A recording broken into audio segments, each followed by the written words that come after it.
कर रहे थे ई यानी इलेक्ट्रॉनिकली या डिजिटली।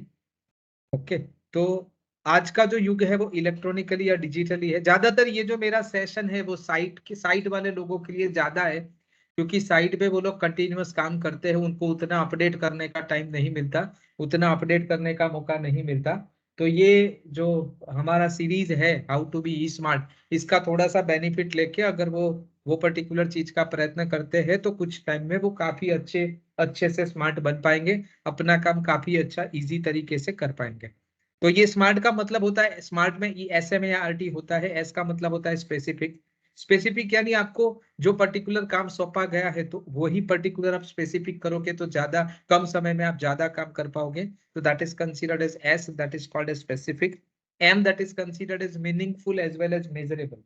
आपको मीनिंगफुल भी बनना है ताकि आप जो काम करते हो उसका मीनिंग दिखे, वो पर्टिकुलर काम नजरअंदाज हो सके, उससे कंपनी को कोई ना कोई बेनिफिट हो सके। और मेजरेबल होना चाहिए ताकि पता चले कि नहीं ये करने के बाद काफी सारा फायदा हो गया। तो ये that is considered as M, that is considered as measurable. वरना फिर वो सरदार जी जैसा हो जाएगा। किसी सरदार ने कोई कंपनी ज्वाइन की, पूरा 2 घंटे काम किया, उसके बाद पूछा क्या किया, तो बोले ये कंप्यूटर में एबीसीडी परफेक्ट नहीं था कीबोर्ड पे, तो मैंने सब की निकाल के एबीसीडी वाइज उसको अरेंज कर दिया।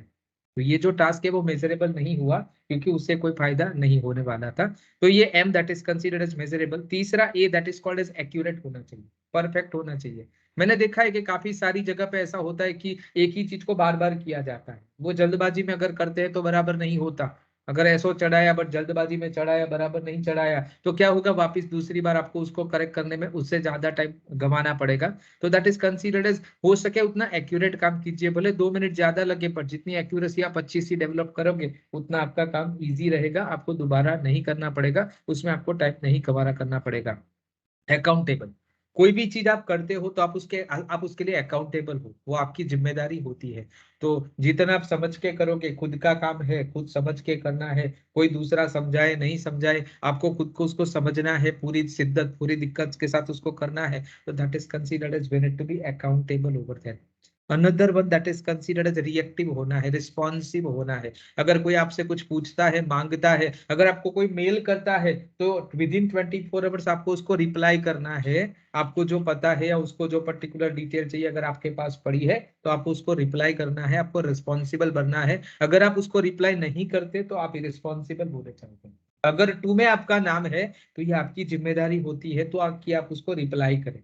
बराबर, अगर आपके पास डेटा नहीं है, अगर आपके पास वो पर्टिकुलर चीज गलत डिमांड करता है जो आपके पास पॉसिबल नहीं है, तो sweetly you can reply that I don't have that data, but if you can consult this person you may be able to get that data. तो आप अगर ऐसा भी रिस्पॉन्स करते हो टाइमली, तो that is considered as you are responsible. Okay, आप reactive हो, आपने रिएक्शन दिया, अच्छे से रिएक्शन दिया, आपने अच्छा सा रिस्पॉन्स दिया और पॉजिटिवली उसको समझाया भी सही कि ये पर्टिकुलर चीज आपको ये पर्टिकुलर पार्टी से मिल सकती है।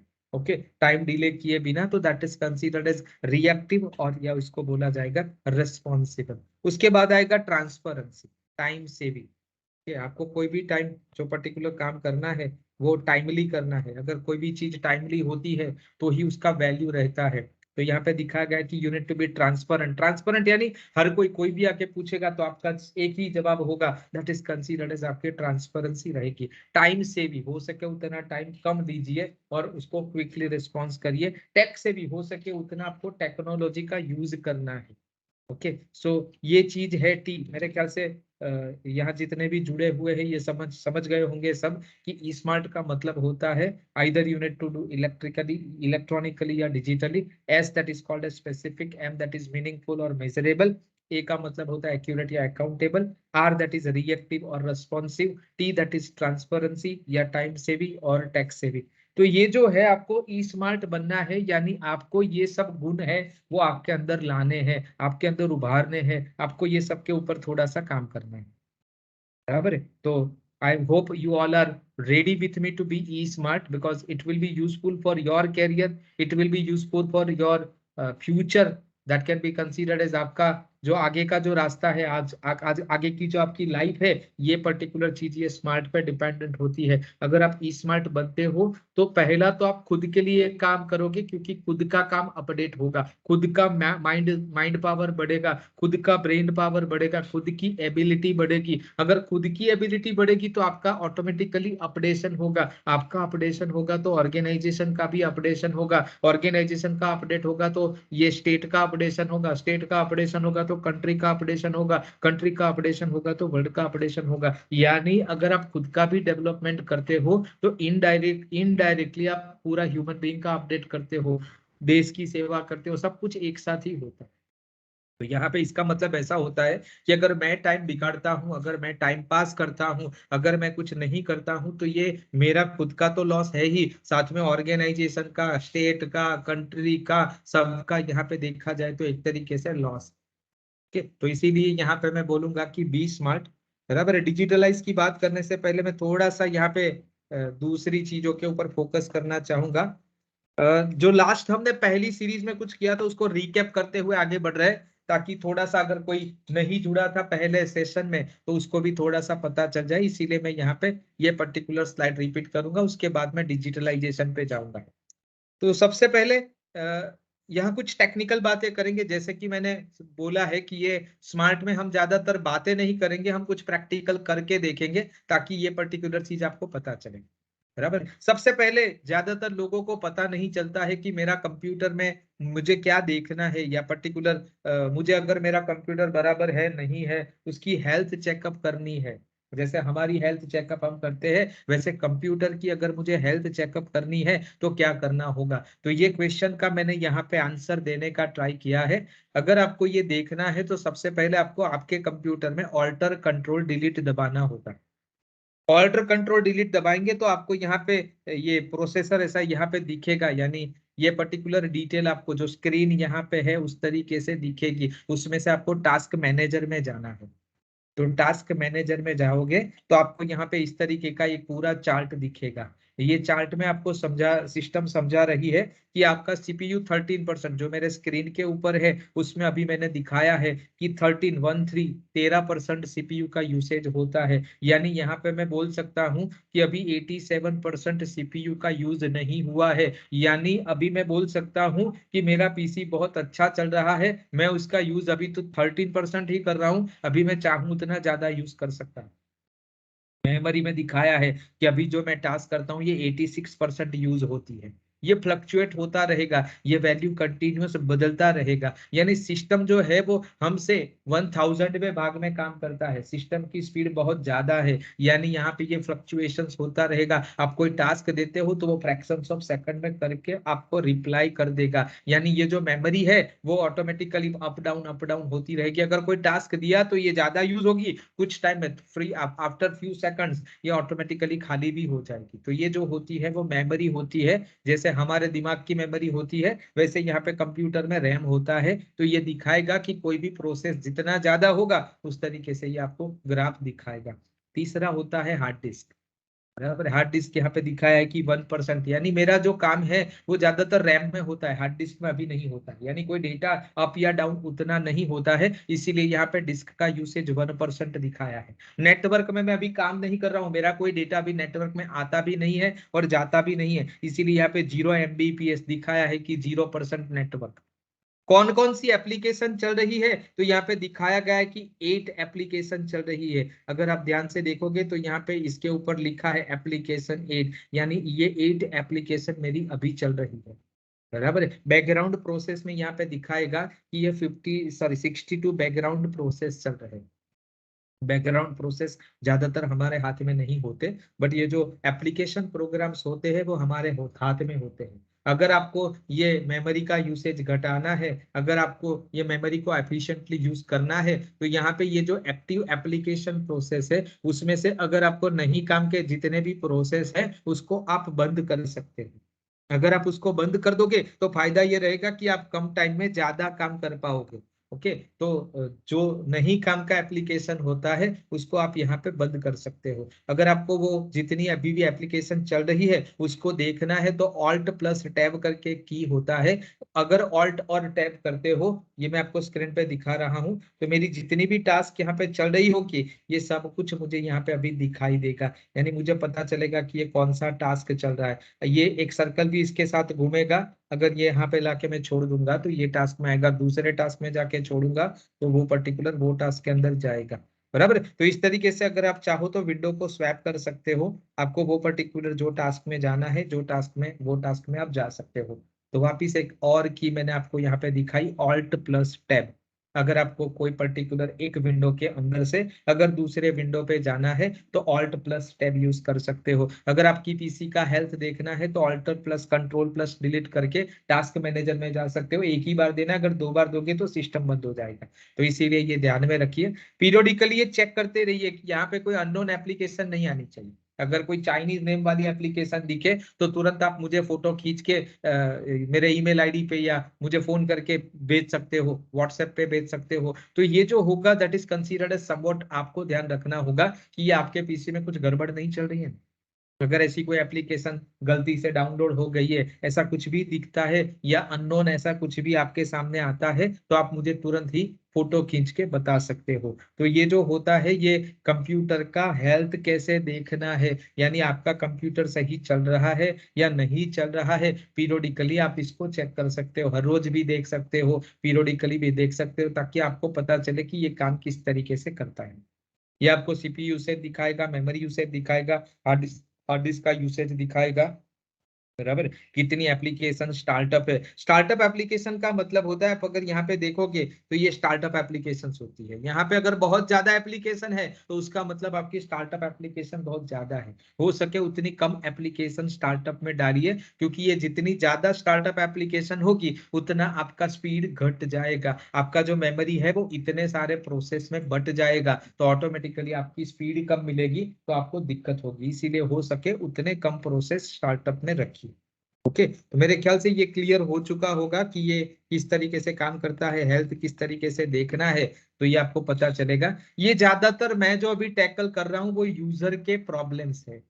अगर आपको भी कोई सिस्टम में प्रॉब्लम्स है, आपको भी ऐसा कुछ लगता है कि ये पर्टिकुलर चीज करने से या ये पर्टिकुलर मेरा प्रॉब्लम है, किस तरीके से सॉल्व किया जाए, तो आप मुझे लिख सकते हो। उसके लिए मैंने आपको आपका मेरा व्हाट्सएप आईडी आपके पास है ही। तो इस तरीके के जो प्रॉब्लम है वो आप मुझे भेजोगे तो मैं आगे के सेशन में उसको कवर करने की कोशिश करूंगा।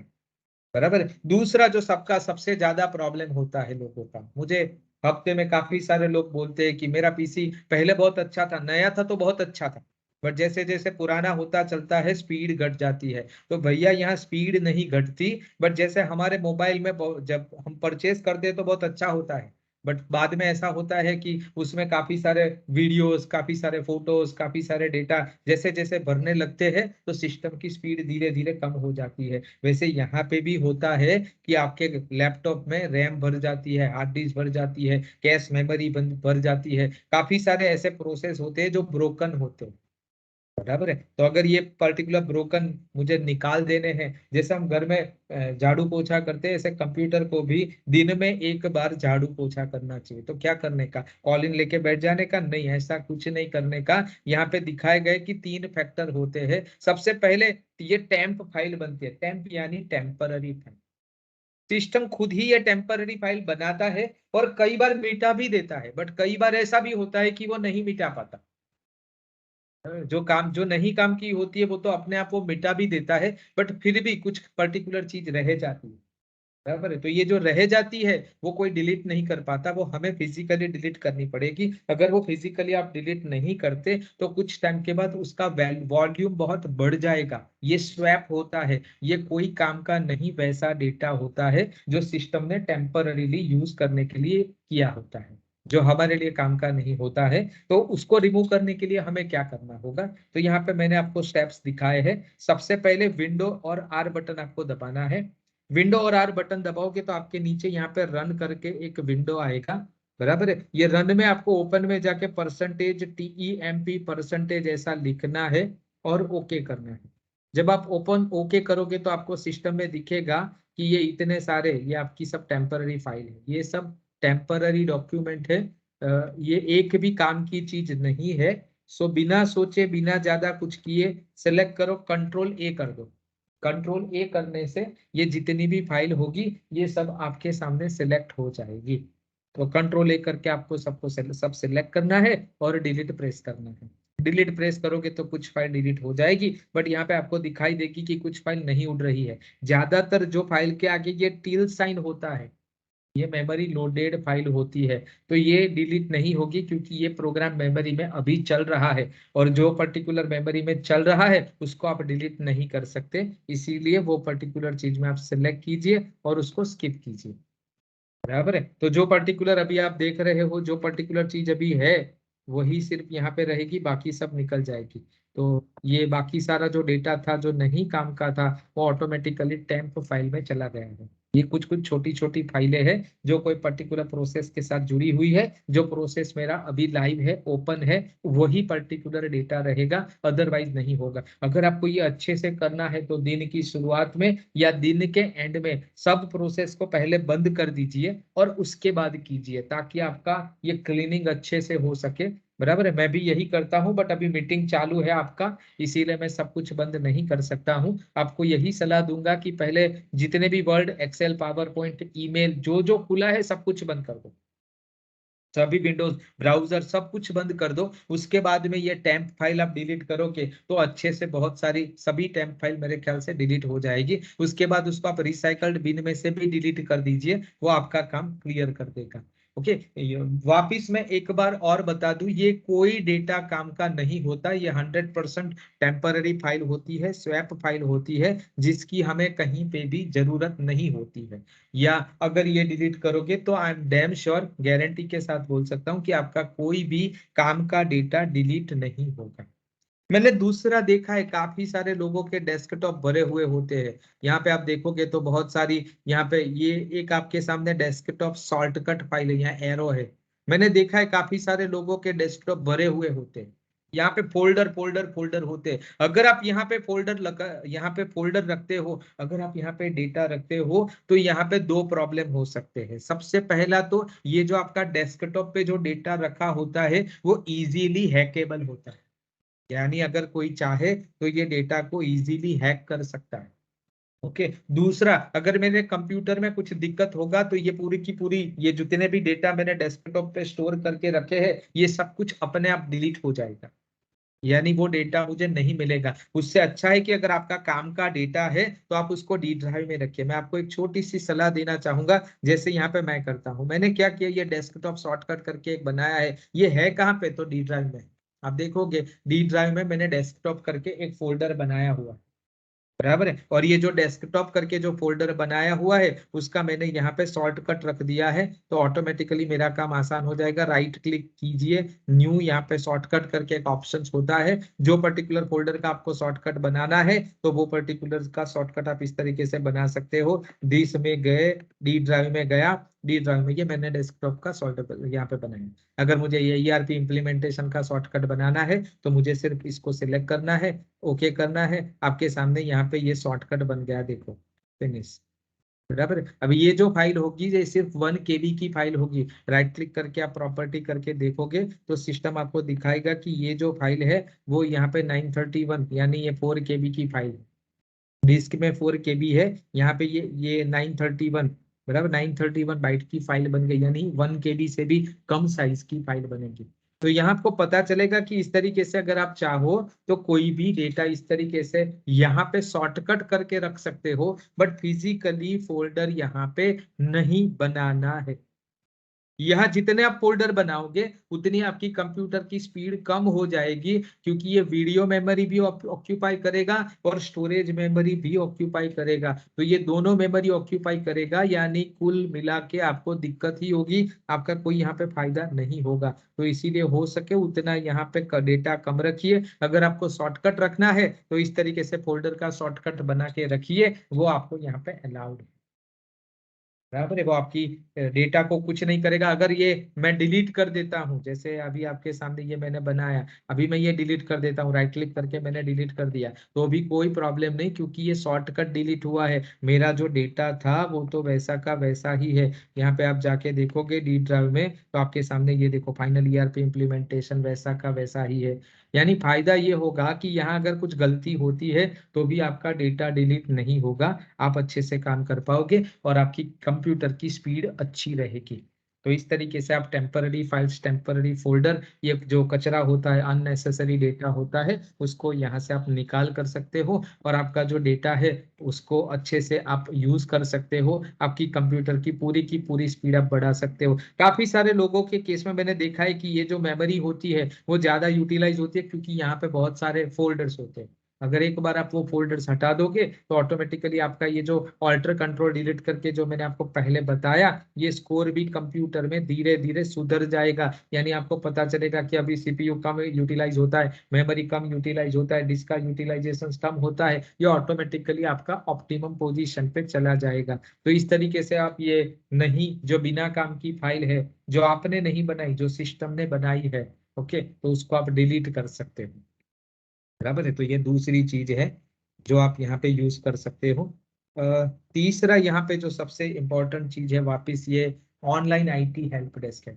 काफी सारे लोगों के मेरे पे फोन होते हैं कि हम यहाँ पे फिलिप्स भाई को फोन करते हैं आईटी में, तो फोन नहीं लगता है, फोन काफी बार बिजी आता है, या वो पर्टिकुलर चीज में बात नहीं हो पाती, बार बार हम करते हैं, बार बार बिजी होता है, हमें रिप्लाई नहीं मिलता। बराबर है, फिर हम बिजी हो जाते हैं। तो ये प्रॉब्लम सॉल्व करने के लिए हमने यहाँ पे एक तरीका निकाला है। बराबर है, आपके सामने ये स्कैन कोड, क्यूआर कोड, वैसे पीईपीएल ग्रुप में मैं डालता रहता हूं ताकि ये चीज आपको पता चले। अगर आप बहुत जल्दबाजी में हो, आपको ये क्यूआर कोड लिंक आपको याद नहीं रहता, तो आप अपने मोबाइल फोन में जाके आप ये गूगल लिंक में जाइए, गूगल में, गूगल लेंस में आप जा सकते हो, वहां से आप क्यूआर कोड स्कैन करोगे तो आपके सामने एक छोटा सा फॉर्म ओपन होगा। वो फॉर्म में आपको जो प्रॉब्लम है वो लिख दीजिए, आपका मोबाइल नंबर लिख दीजिए, और साथ में आपका प्रॉब्लम जो है पीसी का, वो पर्टिकुलर चीज आप लिख दीजिए। ओके, आपका मोबाइल नंबर सही लिखा है तो वो ऑटोमेटिकली आईटी के पास एज अ टिकट चला जाएगा। वो टिकट देखने के बाद आपके मोबाइल नंबर के ऊपर आपको सामने से फिलिप्स भाई फोन करेंगे कि आपका ये प्रॉब्लम था, आप एनी डेस्क दे दो। एनी डेस्क आप दोगे तो ऑटोमेटिकली वो एनी डेस्क लेके आपको रिजॉल्व कर पाएंगे।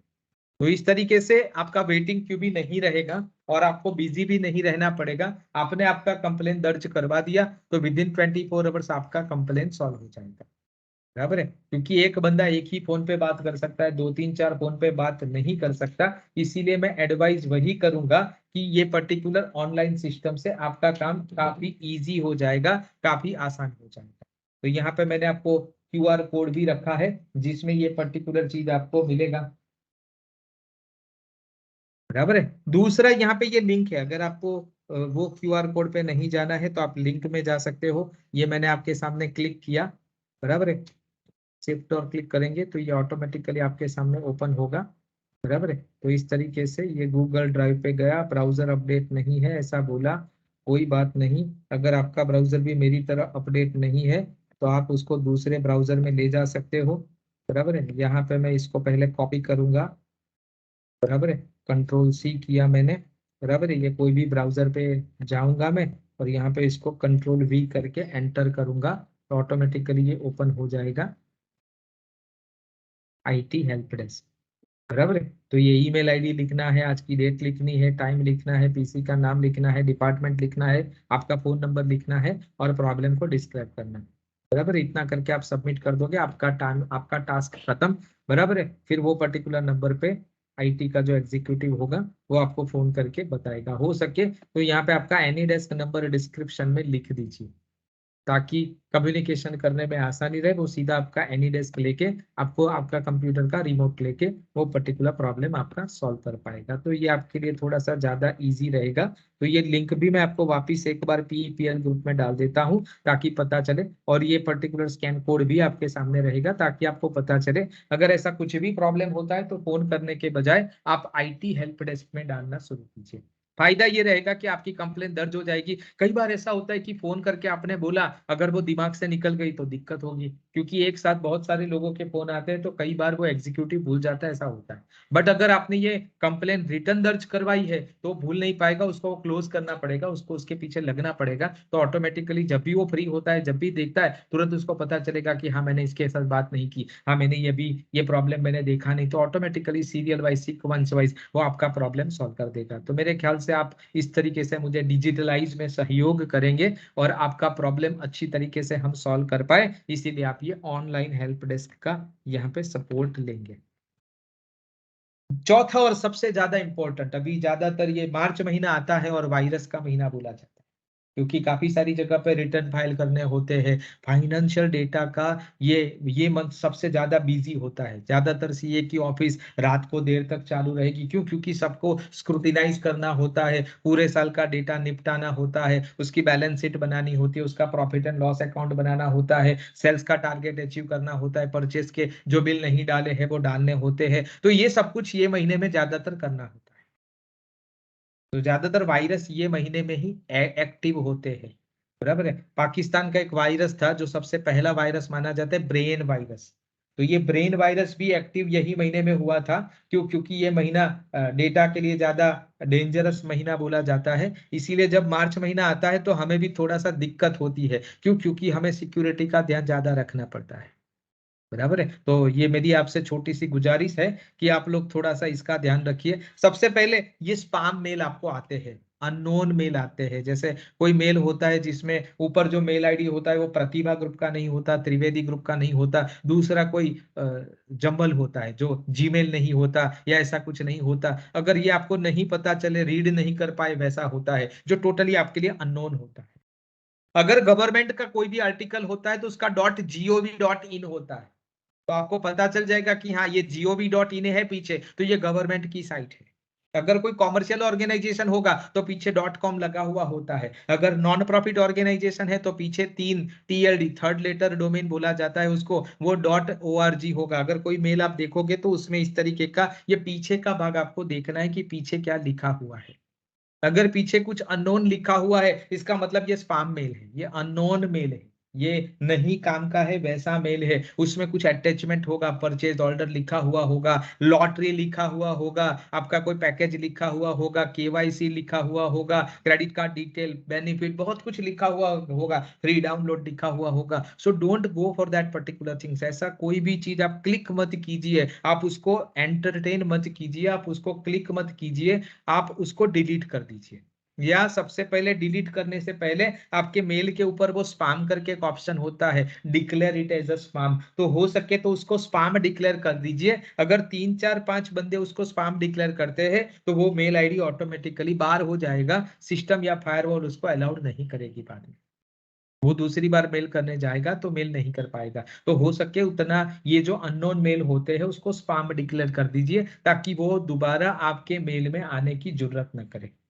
ओके। और हो सके तो स्पैम डिक्लेयर करने के बाद उसको डिलीट कर दीजिए, ताकि गलती से कभी दोबारा आपसे वो पर्टिकुलर मेल खुल न जाए।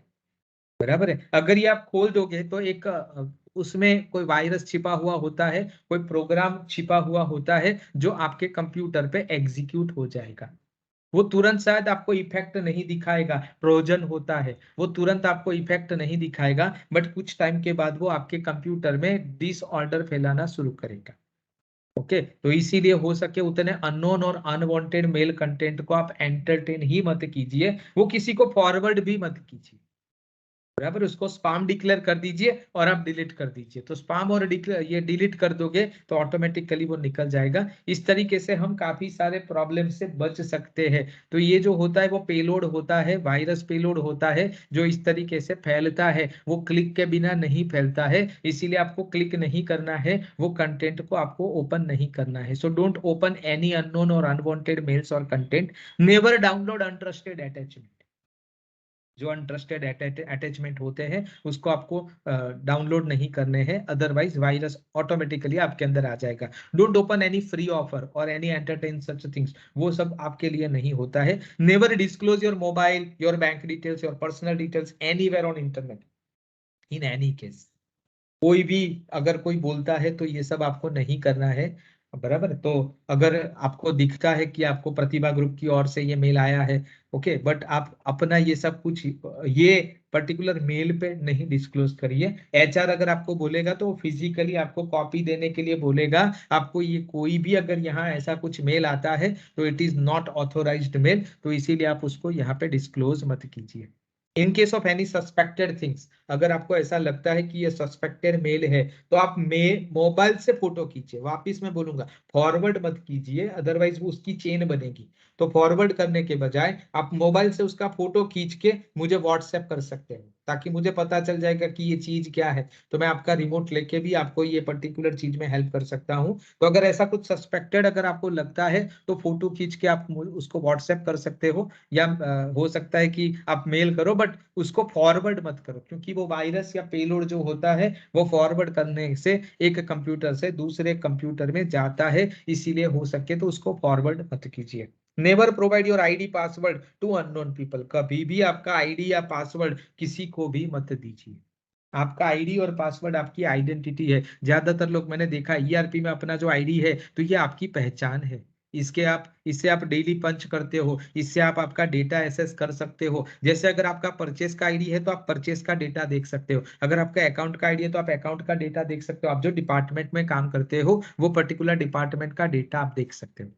तो इसीलिए ये आपकी आइडेंटिटी है। अगर कोई और अगर इसका इस्तेमाल करता है तो भी ईआरपी में वही चीज दिखेगा कि आपने किया है, तो वो दिक्कत आपके ऊपर आ सकती है। इसीलिए ईआरपी में अगर कोई भी कोई काम करता है, जैसे कि मैं आपको यहाँ पे दिखाऊं तो आपको थोड़ा सा ज्यादा पता चलेगा।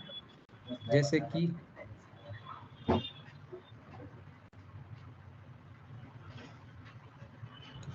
मनीष भाई प्लीज स्क्रीन शेयर करो તમારી સ્ક્રીન અનશેર છે, એક જ મિનિટ સર।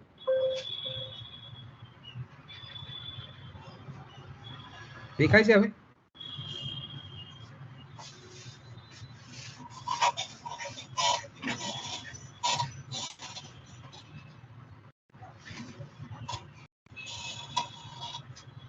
હવે દેખાય છે સ્ક્રીન ક્લિયર? हाँ હવે દેખાય છે। जैसे कि ये मैंने ईआरपी ओपन किया हुआ है। ईआरपी में अगर मैं कुछ भी, ये मैं सेल्स, सपोज मैं सेल्स ऑर्डर ओपन करता हूं, तो ये सेल्स ऑर्डर, ये कोई भी एक सेल्स ऑर्डर मैंने यहाँ पे ओपन किया, यहाँ पे मैं इसको व्यू करने चाहूंगा तो सिस्टम मुझे दिखाएगा कि ये किसने क्रिएट किया है। ये अगर आप ध्यान से देखोगे तो दिखाई देगा कि ये ईआरपी एडमिन ने क्रिएट किया है 31 को इतने टाइम पे, बराबर है। और ये उसके बाद किसने मॉडिफाई किया है, तो ये निकिता बेन ने मॉडिफाई किया है 31/1 को, बराबर है। ताकि आपको पता चलेगा कि ये किसने क्रिएट किया है, किसने अपडेट किया है, ये सब कुछ पता चलेगा। वैसे यहाँ पे हिस्ट्री भी होता है, ओके, ताकि आपको पता चलेगा कि किसने अप्रूव किया है, सबमिट फॉर अप्रूवल, उसके बाद किसने अप्रूव किया है, उसका पूरा का पूरा हिस्ट्री यहाँ पे आपको पता चलेगा। तो ये सब यूजर वाइज होता है, ये पूरा का पूरा जो काम होता है वो ज्यादातर यूजर वाइज होता है। इसीलिए मैं यहाँ पे आपको बोलूंगा कि आपका जो आईडी पासवर्ड होता है वो किसी को मत दीजिए। अगर आपके आईडी से कोई कुछ गलत काम करता है तो वो पर्टिकुलर आप हो ऐसा ही माना जाएगा। इसीलिए जैसे आपके फोन से अगर कोई कलेक्टर को गाली देगा तो कलेक्टर आपको ही आके पकड़ेगा, क्योंकि वो आपका फोन नंबर है। It is your responsibility to keep track of that particular things. तो इसी तरीके से आपका जो आईडी पासवर्ड होता है वो आपकी अमानत होती है, इसीलिए उसको ध्यान से रखिए, अच्छे से रखिए। हो सके तो किसी के साथ डिस्क्लोज मत कीजिए। Don't store your password. काफी सारे लोग मैंने देखा है कि जब लॉगिन करते हैं तो लॉगिन में यहाँ पे पूछा जाता है कि स्टोर करना है, तो काफी सारे लोग स्टोर करते हैं, वो नहीं करना है। जैसे अगर मैं यहाँ पे लॉग आउट करता हूँ, साइन आउट करता हूं, तो यहाँ पे रिमेंबर भी पूछा जाता है, ये कभी भी क्लिक नहीं करना है, बराबर है। काफी सारे लोग ये क्लिक करके रखते हैं, क्योंकि बार बार डालना नहीं पड़ेगा, याद करना नहीं पड़ेगा। नहीं, ये गलत बात है। अगर ये रिमेंबर भी रखोगे तो आप काफी सारी जगह पे आपका रिपोर्ट नहीं देख पाओगे। इसीलिए हो सके तो उस तरीके से आपको ये पासवर्ड स्टोर नहीं करना है, ओके। पीरियोडिकली अगर आप चाहो तो आपका पासवर्ड चेंज कर सकते हो। जैसे कि ईआरपी में अगर मैं बोलता हूं तो ईआरपी में यहाँ पे एक ऑप्शन होता है, अगर आपका पासवर्ड आपको चेंज करना है,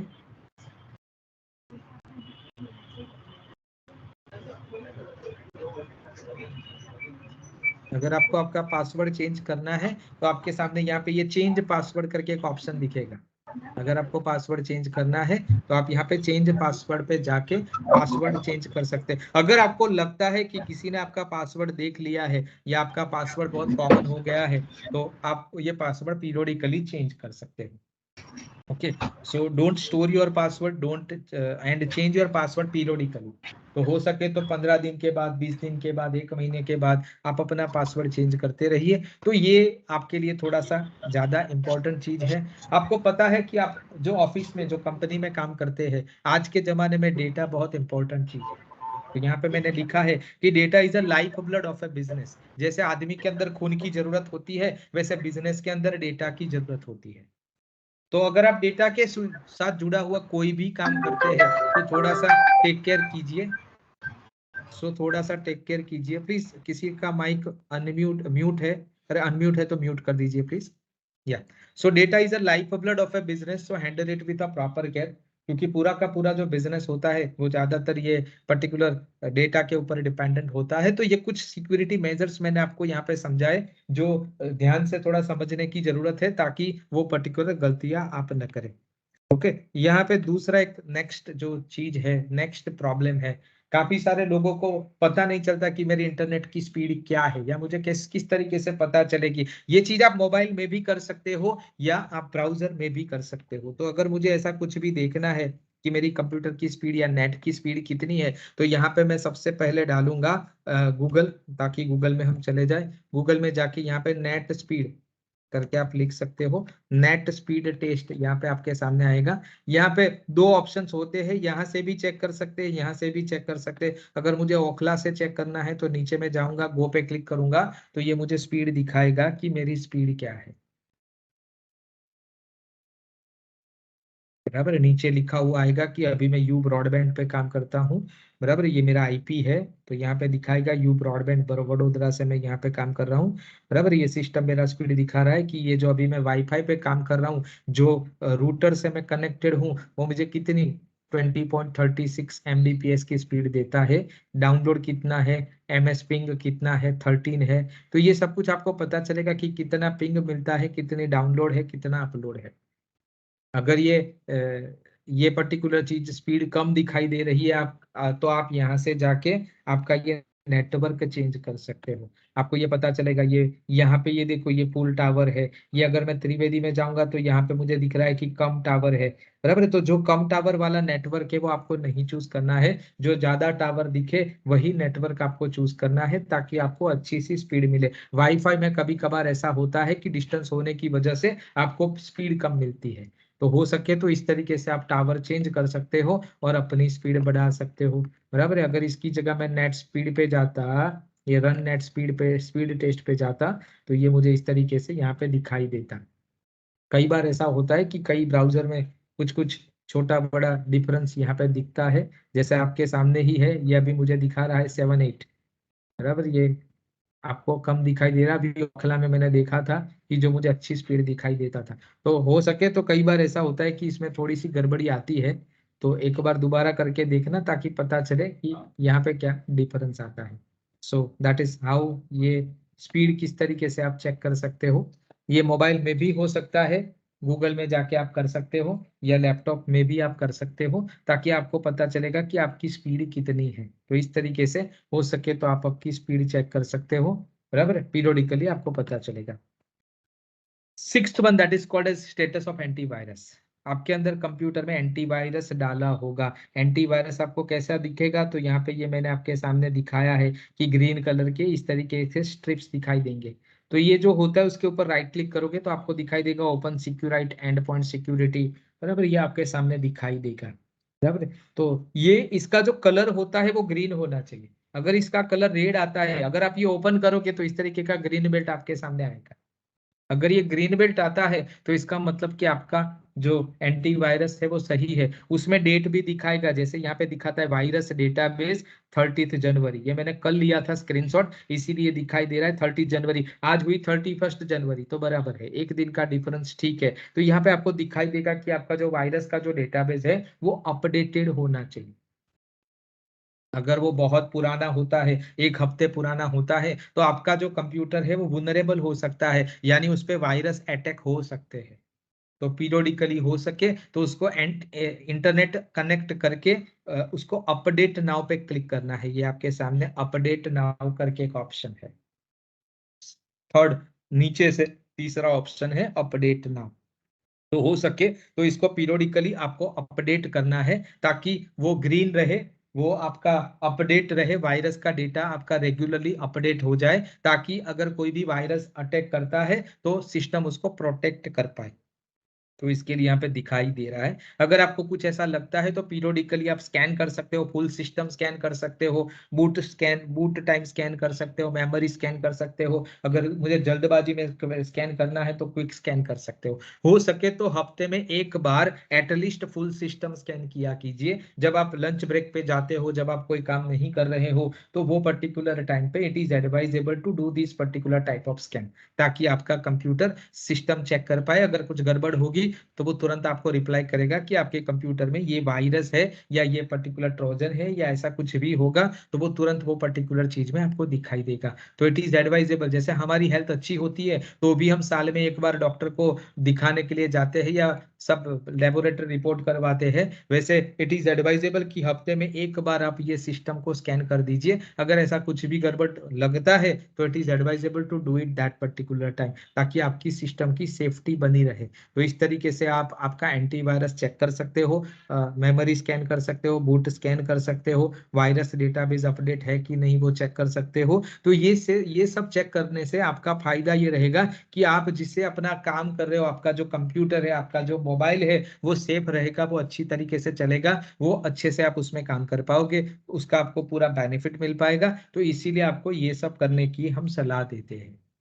बराबर है। सातवां और थोड़ा सा ज्यादा इंपॉर्टेंट जो आज के लिए बहुत ही काम का है, हमने एक त्रिवेदी ऐप करके, एक त्रिवेदी इंस्टीट्यूट, ये एक ऐप है त्रिवेदी ग्रुप करके, मेरे ख्याल से ये बार बार मैं बता चुका हूँ। बराबर है। तो ये जो है वो हमारा ग्रुप एप्लीकेशन है, ये हर मोबाइल में खुलेगा अगर आप रजिस्टर्ड हो तो।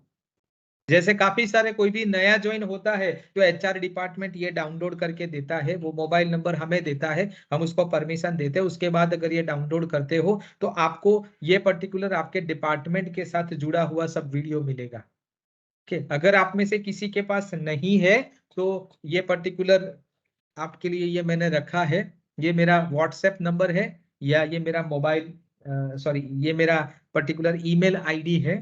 अगर आपके पास ये नहीं है, या आपके कंप्यूटर आपके मोबाइल के अंदर ये आपको लेक्चर नहीं दिखा रहा है, या कुछ दिक्कत आ रही है, तो आप मुझे व्हाट्सएप करके इसमें लिख सकते हो, या ईमेल करके मुझे बता सकते हो कि आपका मोबाइल नंबर क्या है, आप कौन सी साइट पे हो, आपका नाम क्या है, और आप में क्या प्रॉब्लम आता है, उसका स्क्रीनशॉट साथ में आप अटैच कर सकते हो। बराबर है। तो आपको पता चलेगा इसमें ये करने के बाद क्या होगा, तो मैं आपको बताऊं। ज्यादातर लोग अपने काम में बिजी होते हैं, बराबर है, तो कई बार ऐसा होता है कि अपने आप को आप अपडेट नहीं कर सकते। तो यहाँ पे आपको क्या मिलेगा, तो सबसे पहले इसमें बहुत सारे प्री रिकॉर्डेड वीडियोस होंगे, जैसे एसओपीज होती है, कोई भी सिस्टम में कोई भी काम करना है तो किस तरीके से करना है, तो उसकी एसओपीज आपको मिलेगी। तो आपका सबसे पहला फायदा ये होगा कि कोई भी चीज आपको सीखनी है तो एसओपी आप रीड करोगे तो पता चलेगा कि सिस्टमेटिकली इसको किस तरीके से किया जाए। बराबर है। डिपार्टमेंट वाइज वीडियो कुछ कुछ टाइम के बाद आपको अपलोड नए नए किए जाएंगे, ताकि आपको पता चलेगा कि हाँ ये पर्टिकुलर कोई नई चीज आपके सामने आई है। अगर वो वीडियो आप देखोगे तो आप अपना नॉलेज एनहेंस कर सकोगे, तो आपको फायदा रहेगा। ईआरपी किस तरीके से चलता है तो उसके ट्रेनिंग वीडियोस भी उसमें सब मैंने डाले हुए हैं, ताकि अगर आपको ईआरपी में कोई दिक्कत आती है, लीव कैसे डालनी है, लीव कैसे देख सकते हैं, ओके, एसओ कैसे अपलोड करना होता है, परचेज ऑर्डर किस तरीके से बनाना होता है, तो ये सब कुछ आपको यहाँ पे पता चलेगा। तो ये ईआरपी ट्रेनिंग वीडियोस भी मिलेंगे, एचआर वाले भी बहुत सारे वीडियोस आपके सामने हैं, हमें लीव कितनी मिलेगी, किस तरीके से होता है, तो एचआर का जो पॉलिसी रिलेटेड होता है, ये सब कुछ वीडियो भी आपको यहाँ पे मिलेगा। बराबर है। तो बहुत सारी ऐसी कुछ ये चीजें आपको यहाँ पे मिलेगी। अगर आप उसको रेगुलरली सर्व करते हो तो आपका नॉलेज धीरे धीरे अपडेट होता चलेगा। यहाँ पे ये बड़ी कंपनी में ऐसा होता है या हमारी कंपनी में कि कोई आपको बताने के लिए नहीं आएगा। आप अपनी साइड पे हो, रिमोट साइड पे हो, तो वहां फोन करके कोई नहीं बोलेगा कि ये चेंज हुआ है या ईआरपी में ये चेंज हुआ है, तो फोन करके आपको नहीं बता सकता। बट ये पर्टिकुलर जो जो भी चेंज हुआ होगा उसका वीडियो इसमें अपलोड हो जाएगा, ताकि आपको पता चलेगा कि हाँ ये कुछ अपडेट हुआ है। तो भले ही आप डायरेक्टली ऑफिस के साथ नहीं जुड़े हैं, ऑफिस में आप अगर नहीं भी आते हो, फिर भी ऑफिस की अपडेट या ईआरपी की अपडेट या एचआर पॉलिसी की अपडेट या आपके हेड ऑफ द डिपार्टमेंट या प्रोजेक्ट साइड पे वीपी सर आपको कुछ बताना चाहते हैं या हसीद सर कुछ बताना चाहते हैं, तो ये पर्टिकुलर चीज से आपको पता चलेगा। आप हमसे जुड़े रहोगे, लाइव कनेक्टेड रहोगे, इसीलिए ये त्रिवेदी ग्रुप की जो एप्लीकेशन है उसमें आपको जोड़ा जाएगा। अगर आपको कुछ आपके पास नहीं है तो वापिस मैंने बताया उस तरीके से आप मुझे यहाँ लिख सकते हो, व्हाट्सएप कर सकते हो, कॉल मत कीजिए, व्हाट्सएप कर सकते हो आपके नाम, मोबाइल नंबर और आपका साइट या डेजिग्नेशन के साथ। आप मेल कर सकते हो या व्हाट्सएप कर सकते हो, so that within some period of time will try to activate you. 1 या 2 दिन में मैं आपको एक्टिवेट कर दूंगा। तो हो सके इतने ये पर्टिकुलर चीज में लाइव रहिए, हर हफ्ते आप उसको देखेंगे तो आपको कुछ नया नया इसमें मिलेगा, ताकि आपको वो पर्टिकुलर चीज का पता चले। वीडियो देखना होता है, जैसे आप यूट्यूब के वीडियो देखते हो, ऐसे अगर ये वीडियो देखोगे तो आपको काफी सारी चीजें पता चल जाएगी। उसमें अगर कुछ आपको एनहेंस करना है, आपको कुछ सुझाव देना है, तो भी आप दे सकते हो। इसके लिए मैंने यहाँ पे ये आपका मेरा मेल आईडी और व्हाट्सएप नंबर दोनों आपके साथ यहाँ पे शेयर किया हुआ है। अगर आपके पास कुछ प्रॉब्लम है या कुछ सजेशन है जिससे हम सिस्टम को इम्प्रूव कर सके। डिजिटलाइजेशन का मतलब ही ये होता है कि आप टाइम सेव कर सके, मनी सेव कर सके और रिसोर्सेज सेव कर सके। अगर हमें ज्यादा जल्दी भागना है तो हमें टाइम बचाना पड़ेगा, कम टाइम में ज्यादा काम करना पड़ेगा। कंपनी का अगर खर्चा घटाओगे तो कंपनी आगे अच्छी तरीके से सस्टेन कर पाएगी, वो पैसा वो आपको इंक्रीमेंट के तौर पे दे पाएगी। अगर अच्छा इंक्रीमेंट चाहते हो तो कहाँ आप कंपनी का पैसा बचा सकते हो, क्लाइंट के पास से किस तरीके से आप फटाफट काम खत्म कर सकते हो, तो ये जितना जल्दी आप कर पाओगे या जितना टाइम आप बचा पाओगे, मनी बचा पाओगे, जितना रिसोर्सिस बचा पाओगे, तो ये कंपनी का इंप्रूवमेंट होगा, कंपनी का बेटरमेंट होगा। तो ये आप हमारे साथ शेयर कर सकते हो। अगर ऐसा कोई भी सजेशन है, अगर ये सिस्टम इंप्रूवमेंट के लिए आप कुछ भी यहाँ पे बोलना चाहते हो, तो आप ये पर्टिकुलर मेल आईडी पे या व्हाट्सएप पे मेरे साथ शेयर कर सकते हो। ओके, तो ये आज हमने कुछ 7 चीजें सीखी, बराबर है। वापिस एक बार मैं रिकैप करूंगा ताकि आपको पता चले, बराबर है। सबसे पहला हमने सीखा ओवरऑल हेल्थ किस तरीके से की जाती है। ऑल्टर कंट्रोल डिलीट प्रेस करने के बाद आपको ये देखना होता है। दूसरा, ये टेम्प फाइल रेगुलरली हो सके तो डेली आप डिलीट कीजिए, ताकि आपका कंप्यूटर अच्छे से रह पाए। हो सके तो आपके डेस्कटॉप पे कोई भी फाइल मत रखिए, कोई भी फोल्डर मत रखिए, उसकी जगह उसका जैसे मैंने आपको दिखाया शॉर्टकट बना के रख दीजिए, ताकि आपका काम अच्छे से हो, आपको अच्छी सी स्पीड मिल पाए। ओके, तीसरा मैंने आपको बोला कि अगर आपको आईटी के रिलेटेड कोई भी हेल्प की जरूरत है तो आप ये क्यूआर कोड या ये लिंक के साथ क्लिक करके आप लिख सकते हो। अगर आपको लिंक याद नहीं रहता है तो आपके मोबाइल आपके पास होता ही है, क्यूआर कोड स्कैन कर दीजिए, आपका काम आसान हो जाएगा। तो आप इसमें लिख सकते हो, तो वो हमारे लिए भी थोड़ा सा आसान हो जाएगा, डीपीआर मेंटेन करना, टास्क मेंटेन करना, और आपके लिए भी आसान हो जाएगा क्योंकि आप बिजी नहीं रहोगे। तो ये यूज करने की सलाह है। चौथा, मैंने सिक्योरिटी मेजर दिखा, मैंने बोला मार्च का महीना है, डेटा इंपॉर्टेंट है, तो इसीलिए हो सके तो ये पर्टिकुलर चीजों का ध्यान रखिए। अननोन या अनवांटेड मेल या जो नहीं है काम की उसको डाउनलोड मत कीजिए। कोई फ्री ऑफर या ऐसा कुछ भी सस्पेक्टेड लगे तो उसको आप स्पैम डिक्लेयर कर सकते हो, और चाहे तो डिलीट भी कर सकते हो। अगर ऐसा कुछ लगता है तो उसका फोटो खींच के, मोबाइल से फोटो खींच के आप हमारे साथ शेयर कर सकते हो। तो ये सब इट इज एडवाइजेबल कि आपका टाइम बचेगा। दूसरा, अगर आपको स्पीड अच्छे से इंटरनेट की स्पीड देखनी है तो इंटरनेट गूगल में जाके आप रन स्पीड टेस्ट करोगे, तो इस तरीके से आप ये पर्टिकुलर स्पीड चेक कर सकते हो। एंटीवायरस को रेगुलरली आप अपडेट करते रहिए, वैसे ही अपने आप हो जाता है। अगर नेट के साथ आप कनेक्टेड हो तो हो जाता है, बट कोई बार अगर आप नेटवर्क से नहीं जुड़े हो, नेट बंद है, तो ये अपडेट नहीं होगा। तो इसीलिए एडवाइजेबल वही होता है कि आप उसको थोड़ा सा पीरियोडिकली चेक करते रहिए और प्रॉब्लम कम हो। और सातवां मैंने आपको दिखाया, आप हमसे जुड़े रहिए, ये त्रिवेदी ग्रुप करके जो ऐप है उसमें आपका, अगर आप प्रतिभा या त्रिवेदी के ग्रुप में हो तो ये आपका यहाँ पे होना ही चाहिए। अगर नहीं है तो आप मुझे अपना नाम, अपना डेजिग्नेशन, कौन सी साइट पे हो, आपका रिपोर्टिंग मैनेजर कौन है, आपका मोबाइल नंबर क्या है, ये सब कुछ आप मुझे लिख के व्हाट्सएप कर सकते हो ये नंबर पे। तो मैं आपके लिए ये लिंक बना के आपको वापस भेज दूंगा, किस तरीके से करना है वो भी आपके साथ मैं शेयर कर दूंगा। तो आप इस तरीके से हमसे जुड़े रहिएगा और ये सब ERP और HR ये सब के साथ रूल या SOP ये सब कुछ आपको यहाँ पे पता चलेगा। ओके, तो मैंने आज इतना दिखाया आपको। ये ईमेल आईडी और व्हाट्सएप आपके पास है ही, वैसे आपके साथ मैं कनेक्टेड हूँ ही ग्रुप में, तो वो भी पर्टिकुलर आप यूज कर सकते हो, बराबर है। तो मेरे ख्याल से ये E-स्मार्ट का मतलब अब सबको पता चल गया है और धीरे धीरे आज से हम सोचेंगे हर महीने की एंड में हम इस तरीके से मिलते रहेंगे और मैं कोई ना कोई अच्छी चीज आपके साथ शेयर करता रहूंगा ताकि आपका ज्ञान बढ़ा रहे, आप ज्यादा से ज्यादा स्मार्ट बन सको, ज्यादा से ज्यादा रिसोर्सेज सेव कर सको और आगे बढ़ सको। तो मेरे ख्याल से आज के लिए इतना ही। Thank you, all the best.